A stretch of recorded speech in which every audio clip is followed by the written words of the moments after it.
Guys আজকের এই শর্টসে আমি তোমাদের পার্সেন্টেজ টু ফ্র্যাকশন ভ্যালুর একটি দারুণ টেকনিক শেখাবো। দেখো 59.375% ইজিক্যাল টু ফ্র্যাকশনে নির্ণয় করতে হবে আমাকে। তাহলে দেখো আমরা লিখতে পারি এদের ব্রেক করে 59.375 করে কী লিখবো না, প্রথমে লিখতে পারি 50%, তারপরে লিখতে পারি 9%, তারপরে লিখতে পারি 0.375% লিখতে পারি, বলবে হ্যাঁ দেখ দোষী লিখতে পারি, কোনো অসুবিধা নেই। তাহলে দেখো 50% মানে সবাই জানে, বাচ্চারা বলতে পারবে এর ফ্র্যাকশন ভ্যালু কত, হাফ। আর 9% পার্সেন্ট চিহ্ন তুললে আমি কী করতে হবে, 1/100 দিয়ে গুণ করতে হবে, তাহলে 9/100। আর কি লিখতে পাচ্ছি না, 0.375%। আচ্ছা, এই জিনিসটার ফ্র্যাকশন ভ্যালু নির্ণয় করার জন্য যেটা তোমায় জানতে হবে, মনে রাখবো যে 75% মানে হচ্ছে কত, 3/4। আর 75%কে যদি আমি হাফ করি, অর্ধেক করি, তাহলে আমরা কী পাই, 37.5%। আর 37.5%-এর ফ্র্যাকশন ভ্যালু কত না, 3/8।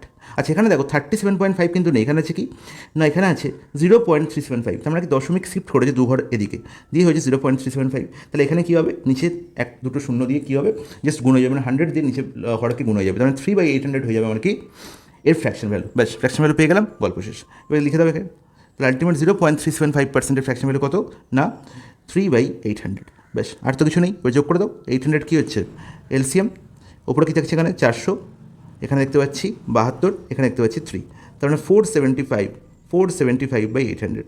আচ্ছা, কাটাকুটি যাচ্ছে কত দিয়ে, আমি দেখতে পাচ্ছি এখানে 5 দিয়ে কাটাকুটি যাচ্ছে, 5 9 45, 5 5 25, এখানে হচ্ছে 160। আর কি দেখতে পাচ্ছি, 5 দিয়ে আরেকবার যাচ্ছে 32, আর এখানে হচ্ছে 19। তাহলে 19/32 হয়ে গেল আমার ফ্র্যাকশন ভ্যালু।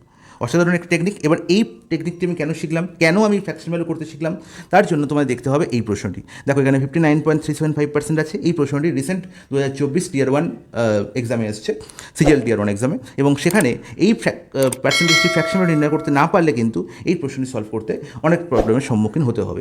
কিন্তু এই প্রশ্নটি সলভ দেখার জন্য তোমাদের আসতে হবে কি আমাদের চ্যানেলে, যেখানে আমরা খুব শীঘ্রই 2024-এর টিয়ার 1-এর সমস্ত পেপারের সলভ দেখাবো, এবং সেখানে এমন কিছু টেকনিক দেখাবো যেখানে মনেই হবে না তোমার পেপার খুব লেন্দি ছিল। চলো, তার জন্য তোমায় কী করতে হবে, চ্যানেলটিকে সাবস্ক্রাইব আর লাইক করে রাখতে হবে।